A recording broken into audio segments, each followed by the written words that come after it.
ubu rero baciye baca muri Irani kugira baronka kanyo ko gusenyura bya birindiro bahora biyumvira bibajya mu mutwe. Ubu rero bararonsa kanyo mu bisanzwe ni nabo bariko barosha Irani iguma igwana. Bisanzwe iyo ntambara ntiriko yungukiramwe Irani gusa ntitwovuga ko ari nayo yonyene iri kiratsinda. Nta nuwovuga ko ari nayo yonyene iri kiragwana, nuko atari yo yonyene iri kiratsinda. Rero ibyo rero bica bituma nk'uwo dutangize ibihombo bike bifatika.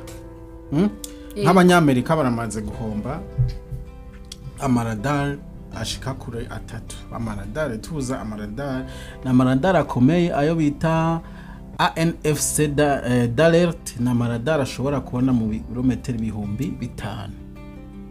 Ni kuvuga rero nimba ayo maradar atagihari bisigura ko na za ndege zabo ziteye imbere F-35 nazo zidashobora gukora neza.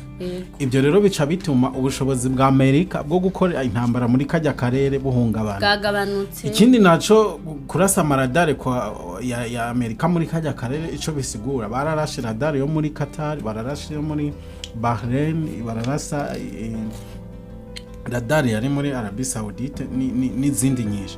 Rero ibyo bisigura yuko mu bisanzwe radar akazi kazo ziba zifise no kugira ngo zibone ibitero bije cyane bije